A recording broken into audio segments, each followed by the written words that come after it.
Hey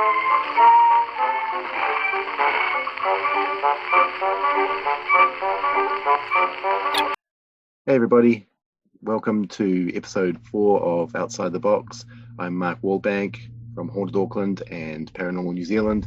In today's episode, I'll be talking to renowned, respected cryptozoologist Ken Gerhard from Texas, a guy that I've followed for quite a number of years now, and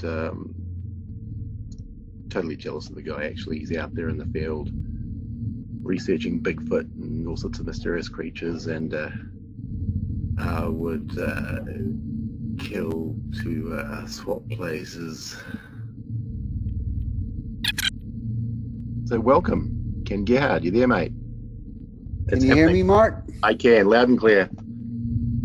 Yes, good to see you. Awesome, man. How are you? What time is it there? I'm doing well. It is 1700. Is that I don't know how you guys gauge time over there, but it's early evening. Okay, 9:30 in the morning here.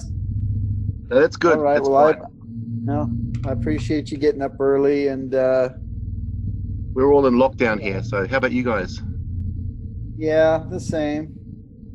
Pretty much. Lockdown. How are you spending your time? Well, I've been working on a new book, and that's been taking up most of my time. So it's really as terrible a situation as it is for everyone. I guess ideally, if you're a writer, it's not the worst thing in the world, because can always work on that. So just writing, researching. I've got a number of interviews lined up. I guess everybody is trying to take advantage of the downtime right now. So yeah. I'm the same. I'm doing quite a bit of writing myself, and oh, cool. To ward off the boredom, I decided to do these little video chat things, do something different. Stay productive, stay doing things. I think it's important in this field to just keep doing what you're doing. Don't stop. Just carry on with your research, and don't let a bit of lockdown hold you back. I guess with you can't get out of the bush, though, can you? You can't get out of the bush. Well, it's the parks and things are closed here right now, so that's true. So it's not really a good time to try to go out and do any field research. That's for sure. But a little bit of a rundown about yourself. We're trying to introduce people over this way that may not have heard of people over your way. So, can you give us a little bit of a rundown about Ken Gerhard? How you got started? You're born in 1967. I see that's the same year as the Patterson-Gimlin famous footage. So that's a bit of a landmark birthday there. Yeah, my name's Ken Gerhard. I'm a cryptozoologist. I live in San Antonio, Texas. And I was born on Friday the 13th of October, 1967. Exactly a week before the Patterson-Gimlin Bigfoot film was made. And of course, when I saw the film for the first time, the fact that it had been shot a week after I was born, I guess that had a little bit of an impact on me. But growing up, I was always fascinated by monsters. I loved monster movies, and I also loved the outdoors and animals. And my father was a forestry professor, so cryptozoology is sort of a perfect marriage between the animal kingdom and monsters and strange creatures. So it kind of synthesizes all of those different elements. So I feel very blessed to have an opportunity to investigate some of these mysterious animals around the world. Yeah. Well, I mean, I've been following your work for quite a while now, and you're making great strides in the field. You're doing some good things, which it's really refreshing to see. You actually get out there in the field. Appreciate that. You get out in the field and you look. You don't just sit on your ass behind your computer, which a lot of researchers do. I think it's important to actually go out. It's the same with paranormal research. I do a lot of paranormal research, and I encounter a lot of people that just don't go out. They don't go to these locations, and they just write about them from what they hear from others. And to me, that's not real research. You've got to actually physically go there and be there to experience it in its full.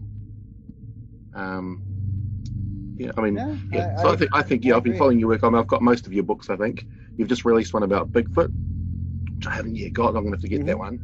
But I see you've got a Wikipedia page, so you've made it. Anybody Uh, done well? I don't know how that happened. Someone pointed that out to me one day that I had that page, but I'm not sure how that transpired. But You know you've made it when it's you've got a humbling. Wikipedia page. I Yeah, guess yeah. so.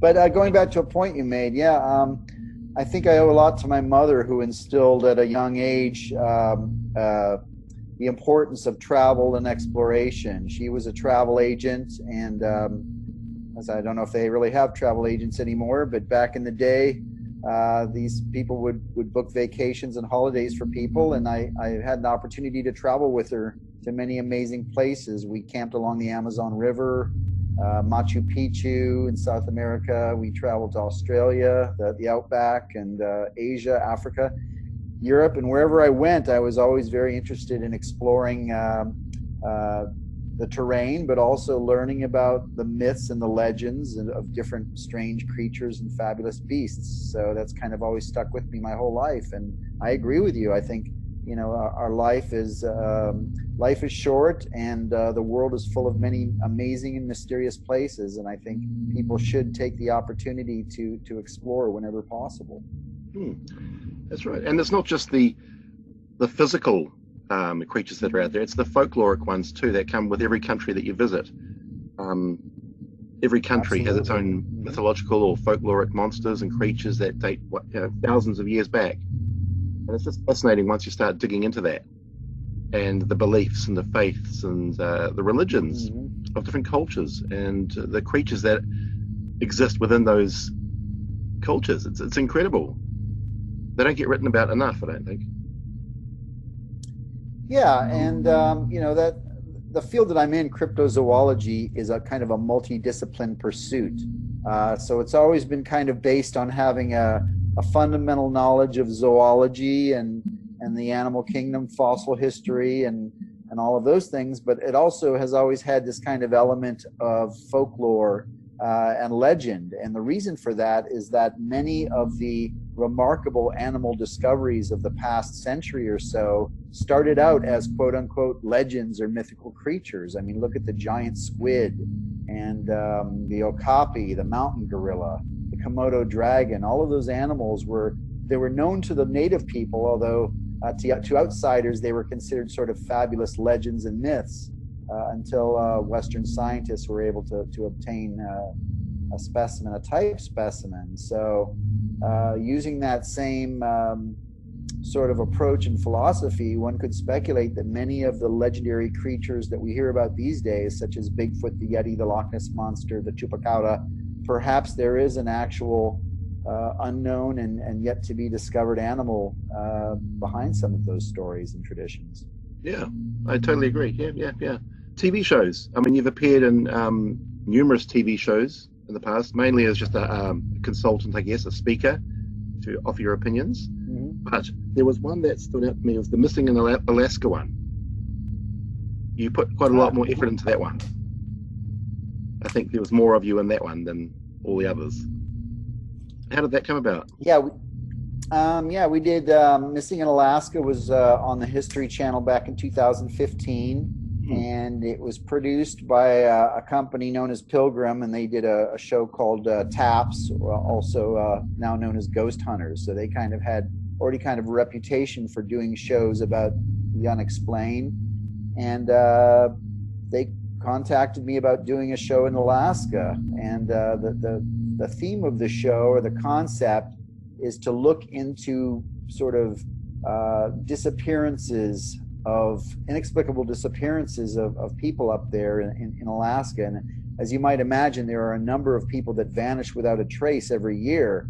And so the show is kind of based on sort of that phenomenon of people vanishing seemingly into thin air at times, but also looking into some of the legends of native Alaskans and some of the anomalous phenomenon that's been reported up there, whether it's ghosts and the supernatural or UFOs or the like. So I think it was, the show had a heavy dose of cryptozoology and sort of legendary creatures. We did do some episodes on UFOs and ghosts, and it's not my full admission, is not my area of expertise, but they wanted someone that could at least, and I'm certainly curious about all of those topics. I find them all fascinating. So that, a couple of the episodes were a little bit out of my comfort zone, and to this day I still get emails from people around the world that want to really talk about UFOs and ghosts and things, which again, find very fascinating, but I'm not necessarily that knowledgeable in all those areas. But I just like the variety. It was a great time. Yeah, it had great variety, and it was it was an outdoors movie as well. It had a lot of outdoors, some pretty good footage in it too, which I was quite impressed by. We had a good time. I'll tell you a little behind the scenes story, which is that, obviously Alaska has an amazing terrain. I mean, you have all kinds of mountain ranges and rivers and forests and glaciers, and it just looks like a postcard wherever you turn. But the producers really wanted to have a lot of that scenery, but they also wanted to kind of emphasize how difficult it was for us to move around. So there were many days of filming where they had us hiking for miles and miles across really rugged terrain. At times it became quite a burden because it felt like we were spending so much time just trying to get to where we needed to be, but they would make us take the long routes and kind of the long winding paths and different things. And so it was pretty brutal, physically demanding. And then when the show aired, I was a little bit frustrated to find out that they only used about 2 seconds of that footage in each episode. So whereas in real life, we would be hiking for hours and hours up mountains, and then in the show, it turned into 2 seconds. And so I was kind of scratching my head because we didn't always have to do that. Sometimes there were shortcuts and other ways we could get places that maybe weren't as visually exciting, but that's television for you. So. Well, that could have gone on the bonus DVD, couldn't it? You could have had a bonus DVD with all the extra footage, Yeah, certainly, yeah. Good idea. They never even made a DVD that I know of. I've never seen a physical DVD, but you're right. Oh, okay. Oh, wow. I don't know why, but of all the creatures that you've researched, I mean, you've done everything: Bigfoot, Loch Ness Monster, Chupacabra, Mothman, Thunderbirds, werewolves. Which is your favorite? I know you've spent a lot of time with the flying cryptids, Thunderbirds and all that. What would you consider your most intriguing favorite cryptid? Yeah, I get asked that a lot, and it's really tough. I liken it to choosing your favorite child, which apparently some of my friends who are parents tell me that is actually possible. I didn't realize that you could. But I love them all. I mean, I'm certainly passionate about Bigfoot, the Yeti, the Loch Ness Monster, Chupacabra, but I guess the winged cryptids are kind of what I'm known for in the field. My research into Thunderbirds and Mothman and anything with wings. I've written a number of books. These types of creatures have been featured in all of my books pretty much. And it's kind of how I got my start in the field. Many years ago, I started researching accounts of gigantic mysterious bird-like creatures here in my home state of Texas, and I interviewed some witnesses, and it's kind of a neglected area of study within cryptozoology. There are a number of excellent Bigfoot researchers. There are people that specialize in lake monsters and sea serpents, alien big cats and the like, but not too many of us that really look into these sightings and accounts of winged cryptids, aka Thunderbirds, and yet there are many credible people that swear that they've seen these things. So yeah, well, the Chupacabra is one that's always intrigued me. Yeah. But, I don't know. I mean, I've read was it Ben Radford's book about Chupacabras, and I saw he broke it down, and it kind of dismissed a lot of it. I don't know. How do you stand on the Chupacabra? To me, it's like the descriptions that people are coming up with don't seem to fit what the debunking has been, as it being a dog and all that. I don't know. I mean, to me, it's still out there. I don't know. What are your thoughts on the Chupacabra? Well, to some extent, we have to acknowledge that many cryptids Cryptids, of course, the word we use in the field of cryptozoology for the subjects that we investigate. Many cryptids are cases of what we call composite identity. And what that means is that you have many different creatures or influences or factors kind of thrown together into one basket and labeled the same thing. Some more so than others, and I think the Chupacabra is a perfect example of that. What I always try to remind people is that the name Chupacabra actually is a description of a behavior, not a physical description. So basically what it's saying is that the animal is the goat sucker. That's what Chupacabra means in Spanish, goat sucker. And what that implies is that this animal is a drinker of blood, kind of a vampire-like creature. And of course, we first heard of the Puerto Rican version, which was making headlines back in the mid-1990s. And later on, there were other animals that were found here in Texas, where I live, and other states that looked really strange and grotesque. And they had been linked in some cases to possible blood-drinking predation behaviors, although that's never been convincingly proven. So you have a case here in the U.S. where you have these weird-looking animals that may or may not be drinking the blood of small farm animals. We know they're canids or coyotes, as you said, or in some cases domestic dogs or wolves that they just look really grotesque. They're hairless, they have strange teeth, really long fangs, and they look really scary. But those animals were quickly called chupacabras as well because of the possible links to some livestock killings here that were very unusual. And also because predominantly in areas where you have Latin American or Latino people, forgive me, Mark, I'm getting a little dry here. You know, the chupacabra is a big part of Latino culture, and it's spread throughout these mysterious creatures. Reports are spread throughout Mexico, Puerto Rico, Central America, and so forth, down into South America. But the physical descriptions are varied. Puerto Rico, it's like a 3-foot-tall, gargoyle-like creature, walks on its hind legs, big eyes, spikes down the back. South America and Mexico, it's often has wings. It's a bat-like creature, like a giant vampire bat. And here in Texas, again, it's a dog-like creature. So I think it's one name that's kind of being used as a blanket and thrown across all of these different other mystery creatures around the Latin America. Because for me, from what I've read, it's never really been explained the how. I think it was the early Puerto Rican ones with it was described as having a long proboscis tongue that would go into the holes, the 2 bite marks, and suck out all the organs, liquefy the organs, and drink the blood.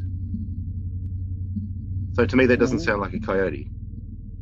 So no, and it's all speculation because I don't think anyone actually ever saw that happen. It was just kind of a theory that was out there. Yeah. But, you know, one skeptical thing that we do have to look at is that the iconic version of the chupacabra that everyone's familiar with was an eyewitness sketch based on a sighting by a woman named Madeline Tolentino, who claims that she saw this chupacabra creature in her village.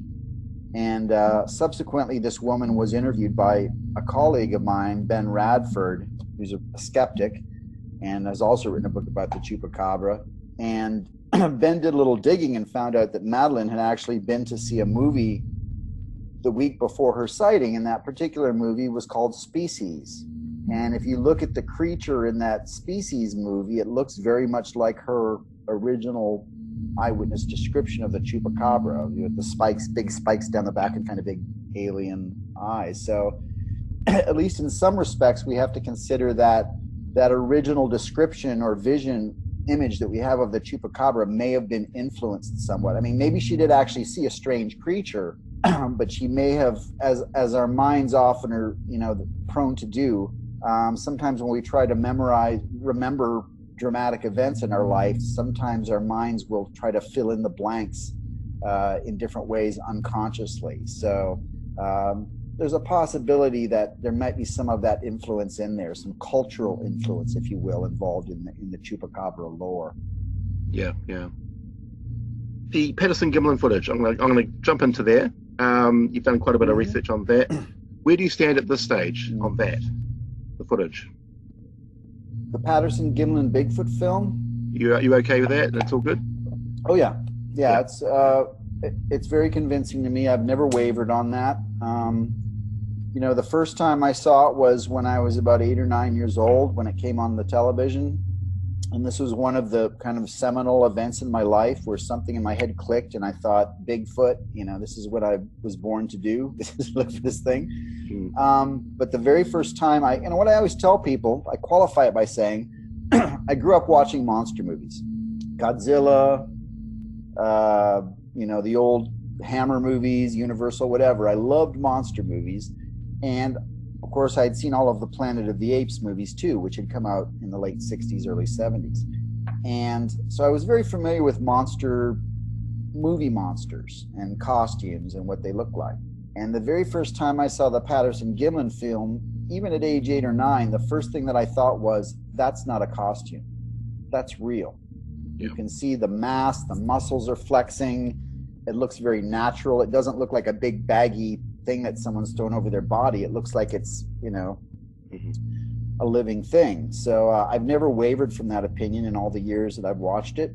In fact, in recent years, of course, the film has been digitally enhanced and stabilized, and different filters and effects have been applied. And it looks more and more realistic the more that I look at it. You can really see a lot more detail.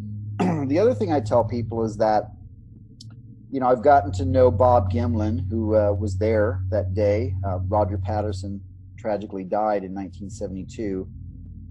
But Bob Gimlin's still around. And for many years, he didn't want to talk about the incident because he was ridiculed and created a lot of problems in his marriage and his personal life. But back in 2003, he started going public again. Some people persuaded him to come out and start talking about the experience. And I've heard Bob, I met Bob in 2003, I believe, but I've heard him talk about that day many, many times, many different venues, and he is always 100% consistent in terms of what he says, and you know, there's never any embellishment. He never strays from that storyline. And what a lot of people don't realize is that Bob Gimlin was a skeptic when he went out there with his friend Roger Patterson to look for evidence. And Roger, of course, had a movie camera because he was trying to make a documentary. Bob didn't think Bigfoot existed. He was interested, and he thought it was interesting that his friend Roger had spoken to all these witnesses, but he didn't think it existed. He was just kind of there for the ride, there to support his buddy. So that day, when they rode around the giant down tree and saw this creature, Bob was like, oh my God, they're real. I don't believe it. So he was pretty floored by the whole experience. And he also had a rifle on him, but they had decided not to shoot at this thing, which, you know, I think is an important thing to comment on. And the one last thing that people don't realize is that there were footprints found at the location after this creature had gone off up the mountain and they couldn't follow it anymore. Roger and Bob cast a number of footprints, or at least a couple or a few. And then a few days later, a guy named Bob Titmus, who was another Bigfoot researcher, came to the location, found the location, and cast 10 footprints that were left in the ground by this creature. And of course, when I say cast, I mean, you know, with plaster. You know, they put plaster in the impression in the ground and they lift it up. And then the footprints were also seen by, I think they were seen by a total of 4 people over a 12-day period, and they were photographed and documented pretty well. And those footprints are very convincing, the cast of the footprints. I've got one right here. Hang tight. This is a duplicate. It's not the original, but this is a duplicate of one of the Patterson. This was left by the creature, Patty, as we call her. It's about 14.5 inches long, very wide, broad heel. This is one of the better footprints in terms of definition. But what's interesting about the trackway that Patty left behind is it was dynamic.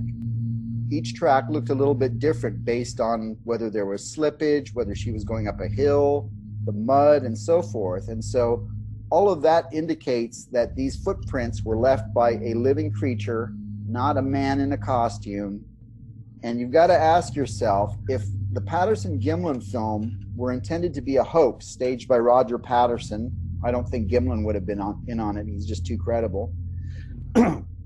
Why did they fake these footprints too? And how did they fake this amazingly realistic trackway of footprints that this creature left behind? So it's Well, that's right. To me, it's just a slam dunk. I mean, when a lot of people hoax footprints, they'll just do one, won't they? They usually just spend a lot of time and they create one footprint which they cast. They don't do a whole trackway. Yeah.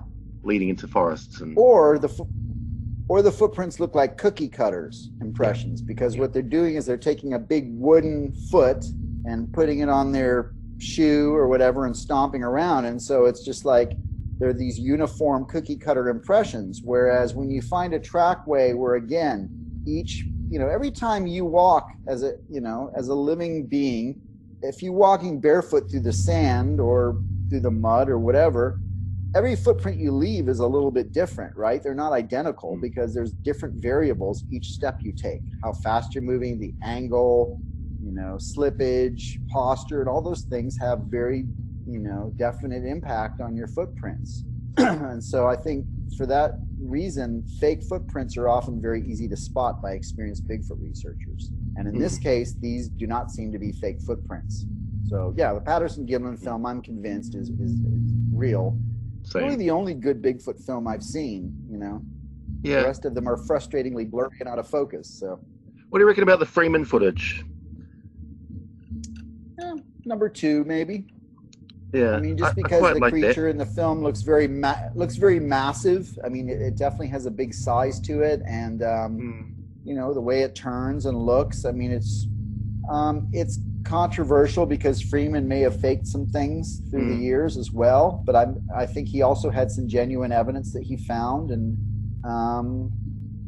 so yeah, I would say I think most Bigfooters would probably rank the Paul Freeman footage as the second best footage. I think that's other people like the Memorial Day footage, and there's there's a few others out there that I guess garner some votes, but there's been a few others out there. There's the one carrying the baby, which to me, I don't know, it's been claimed that's the Memorial Day. Real. Yeah, it doesn't look real to me. I don't know, the way the baby kind of rocks, it looks like a solid object. I don't know. There was one that I think it was brought up as very far fake. Away.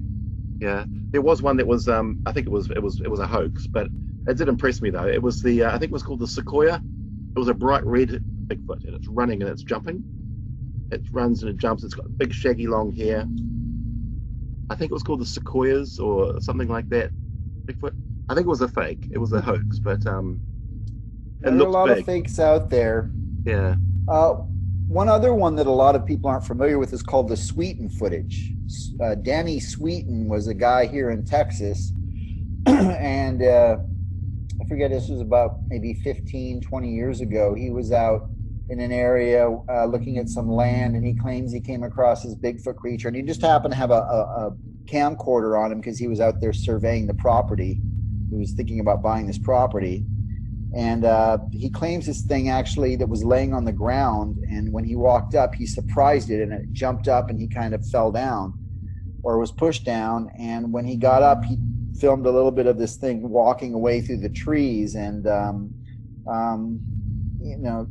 you can probably find it on YouTube, the Sweeten footage. It's like most of them, it's not conclusive, but the being in the footage looks very tall and has kind of the sagittal crest, the pointy head, and the arm swing. Another one, yeah. Yes. Sadly, though, Danny Sweeten, sort of similar to Paul Freeman, when he first came out with that footage, he got a lot of ridicule, and in an attempt to vindicate his reputation, he actually faked a second film, which was obviously fake from the get-go. And that really harmed his reputation. And so a lot of people now look at the first bit of footage and say, well, maybe he faked that too. But and what's the one? It's taken in the swamp, and it's a creature ripping bark off a tree. That's quite impressive. It's from a distance, and it's ripping bark off a tree, and the person is filming from behind. I've seen that one too. I don't remember the name, but yeah. I don't know. Sadly, a lot of the Florida footage, and I know Florida is very well known for the skunk ape, its version of Bigfoot, but there have been seems to be a higher percentage of hoaxes that have been attempted in the state of Florida than other states, and some sort of dubious characters that have worked for whatever reason, chosen that state to perpetrate different types of hoaxes. So unfortunately, a lot of things that come out of Florida are always going to have an asterisk by them because some of the people that are involved in those situations. Yeah, there was one that's come up in the last, I don't know, couple of years, I think. It's it has this long sort of almost like a gorilla chimpanzee that's running, and it's got its arms out like this, and it's running off into the distance, and it's whooping. Oh, that one. Have you seen it? It jumps and it leaps. It looks like it's got really long arms. Yeah. I don't know. I mean, some of those may also be actual apes. For example, in Florida, we were just talking about the skunk ape. I have no doubt there is a Bigfoot population of Bigfoots or Sasquatches in Florida. Great habitat that would support any number of animals. But when I was doing research there years ago, we ran across a number of eyewitnesses that claimed that what they had seen sounded very much like possibly an escaped chimpanzee or orangutan or something. It was not necessarily Bigfoot, it was an ape. And we even saw some footage that was kind of similar to what you're describing. It was kind of like a chimpanzee type creature running around there in the swamp. So Florida has a number of wildlife collections. They filmed, a lot of the original Tarzan movies in the 1930s with Johnny Weissmuller were filmed there, and there were different animals that escaped into the woods. So, at least in some of those cases, we can't rule out the possibility that there might be escaped or feral, apes, chimps, and things like that are out there as well. And sometimes that's what people are filming or seeing. Yeah. Do you think a Bigfoot is flesh and blood or interdimensional, or some sort of spiritual entity, as a lot of people are theorizing?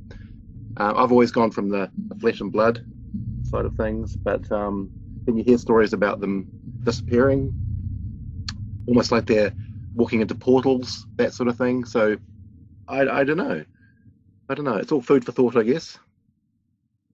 Well, I'm open-minded. As I said earlier, I'm interested in a lot of these anomalous types of phenomenon like supernatural and UFOs. But what I try to point out to people with regard to these claims is that if you look at the body of evidence in terms of Bigfoot sightings that are well documented, it numbers, I think right now, probably at least 6,000 documented Bigfoot sightings or encounters.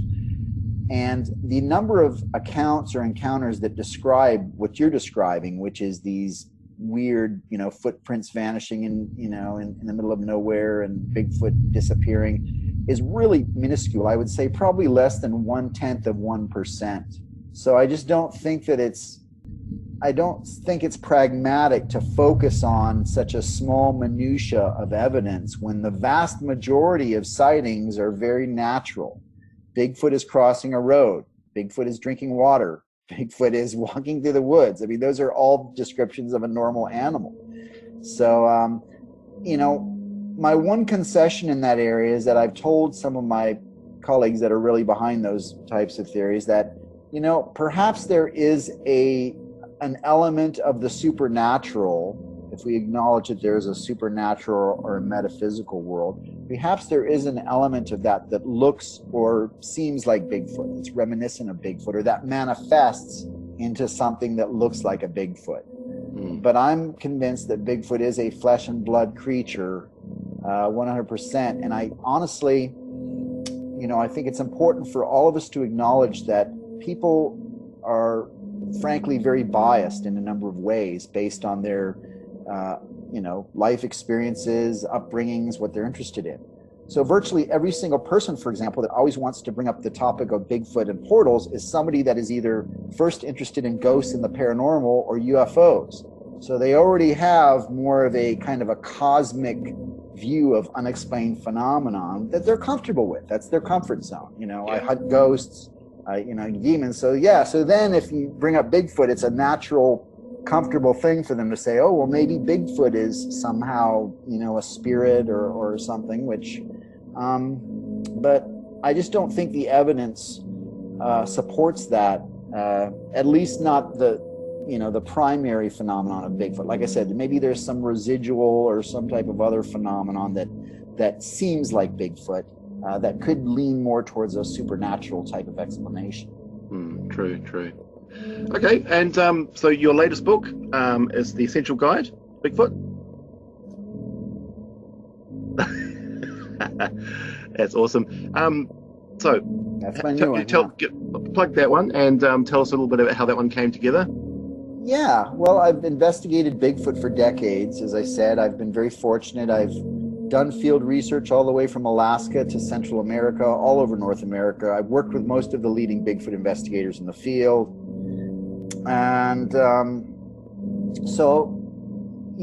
but I never really thought about writing a Bigfoot book until recently. And the reason was because I thought there were a number of really good books out there, things by, Dr. Jeff Meldrum, Grover Krantz, John Bindernagel, Christopher Murphy. I mean, there's a number of Bigfoot books that really cover the subject matter very well, in my opinion. However, in recent years, I've noticed that we're really starting to have a big issue with the internet and the World Wide Web in terms of the amount of misinformation out there. And, there are obviously countless YouTube videos and blogs and articles that talk about Bigfoot. And some of them are very good, but many of them are just full of, misleading or bad information or false, all out falsehoods. And so for people that are kind of interested in the subject, either whether it be, casually interested or someone that's more experienced, I really felt it was important to push back against that and have sort of a book that encompasses the most accurate information that's been gathered through the decades by all of the leading investigators, what I refer to as the consensus opinions. And I always like to explain that, Bigfoot investigators we're a pretty passionate and stubborn and pig-headed bunch. So we don't agree on a lot of things, but there are other things that we all agree on or that we can all kind of come together on. And I think those things need to be talked about. The best evidence, some of the best sightings, my own personal experiences with field research. But I really just wanted to make it's a primer, so it's a good introductory book to Bigfoot.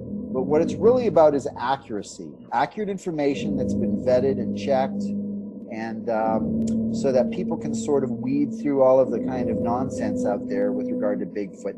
And if they think it's a genuine phenomenon, if there's a real creature or a real phenomenon, they can have the best information at their fingertips in order to form their own opinion, their own educated opinion. And I tend to look at the subject matter as objectively as I can. So,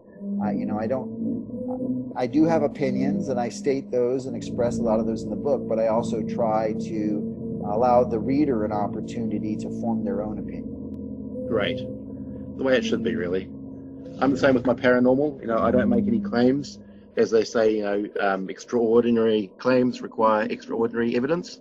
So, absolutely. It's important to stay real, stay in the real world, and just call it as you see it. I'm forever telling people that I have no idea what ghosts are, and I work a lot in the paranormal, but I'm forever telling people I don't know. I just don't know. But it's all part of the journey. It's finding out. So, yeah, it's great. Yeah, and that's part of the human experience, as you said. None of us really know definitively with regard to any of this phenomenon. These are enduring mysteries that have plagued mankind for centuries, and we find them fascinating. But I respect that about you, Mark, and honestly, I find it troubling when I meet an investigator in any field that feels like they have all the answers, because I think there's a certain degree of arrogance in assuming that. There is. But it's about going out. It's about going out and experiencing things, whether you can document them or not. I mean, I try and document where I can, but most of the time I can't document it. So it's part of the experience. And I know a lot of the skeptics and all that would say that, anecdotes don't mean anything, but, to the person that's experiencing those things, it means a lot. So, yeah. Well, yeah, I mean, that's true to some extent. And from a scientific perspective, yeah, anecdotes by themselves don't always mean a lot. But then when you start putting them together and when you zoom back and look at the big picture, sometimes anecdotes do matter because they begin to corroborate each other. That's right. And, and of course, there are also, just like in the Bigfoot or cryptozoology world, when you have multiple witness encounters or sightings, which are very credible. I'm sure it's the same in the paranormal field.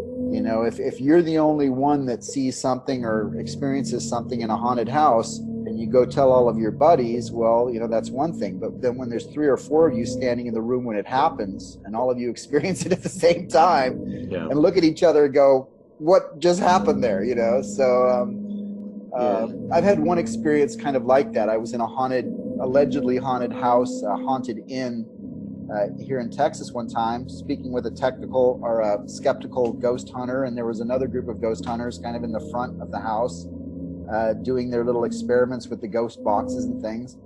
And we're in the middle of this house. All the doors, windows are closed. It's winter.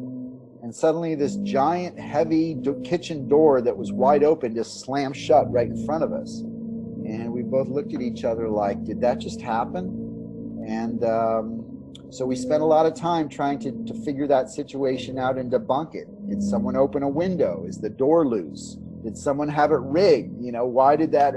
We never could figure out why that giant heavy door that was wide open just suddenly slammed shut in front of us. And I saw that and experienced it with a skeptical investigator, and we both came to that same conclusion, is that was remarkable. I mean, there's really no reason why that should have happened. So those things do happen sometimes, and it's always good when you have someone else there when it does. Exactly, yeah. Have you had any experiences with what could have possibly been a Bigfoot? Like, have you actually been out in the field and something's happened that, you know, that you could possibly be a Bigfoot? I've heard vocalizations, most of them like whooping noises. I've heard one tree knock. People that know about the wood knocking, the tree knocking, I've only heard that once. I've heard whooping noises, which are pretty commonly reported, and we don't really have anything here in North America that makes a whooping noise. So when I say whooping noise, it's like whoop, something just like that when you hear that in the woods, and they're usually right around sundown. But I do have one close encounter with what I'm convinced was a Bigfoot. This happened in August of 2003, and I was with some other investigators at a remote lake here in North Texas, where there had been a number of dramatic sightings recently. And right after the sun went down, we were kind of hiking around this lake, and we suddenly heard something grunting at us through the bushes. And we couldn't see it because it was very heavy brush, but this thing sounded just like an ape. And I recorded it. I have a recording of it. It sounded like, oh, oh, oh, oh, oh, like just like that, but very loud, very powerful. And all of us, being experienced outdoorsmen, looked at each other, just like we were talking about, for the kind of that verification. And we all just thought, that's when the 4-letter words were flying, Mark. It was like, oh my God, what is that? And, the adrenaline was pumping at that point, because we really did feel like there was something that was most likely a Bigfoot right in that brush. But we couldn't flush it out. We couldn't see it. We did have one weapon on us. All I had was a camera, and I was hoping to film this thing if it came out of the brush, but it never did. We set up camp. Say one other thing is, we actually drove up when we couldn't get it out of the brush or couldn't get into the brush. We drove up onto a levee that overlooked the lake, and we shined a spotlight down, and we did see some eyes shine coming back up at us, very high off the ground. But just couldn't tell what it was, or if this was what we thought it was.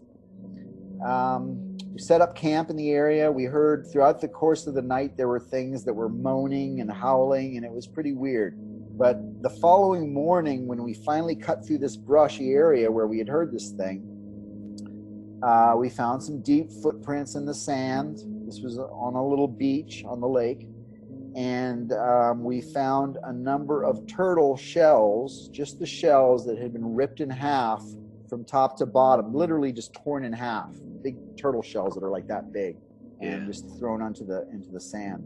So, there's no animal, there's no human that has the strength to grab a big turtle that's that big and tear it in half like that. So, wow. Kind of all of that stuff together for me was the most convincing thing that I've ever experienced. And I can't say 100% sure it was Bigfoot, but I'd say I'm about 90% convinced. Yeah, when you rule out all the other possibilities, I mean, if there's nothing, that's incredible. I mean, that's really great. That's good to hear. So that was my moment that, it really kind of all came together, and I thought, okay, this is real. These things really do exist. Yeah. Yeah, that's awesome. All right, Ken, I'm gonna let you go. You sound like you're a busy man. Lovely talking to you, man. Finally, we get to speak face to face.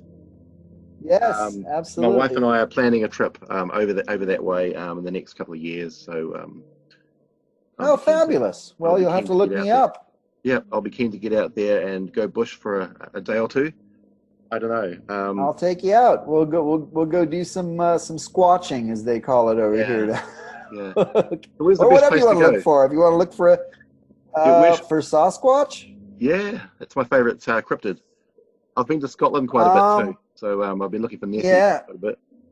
Well, there you go. Well, let's see. If you're looking for Bigfoot in the U.S., of course, the majority of sightings come from the West Coast. So you've got you could make a pilgrimage to Bluff Creek and find the spot where the Patterson-Gimlin film was actually shot. That area is pretty accessible. I know a lot of people that have been there.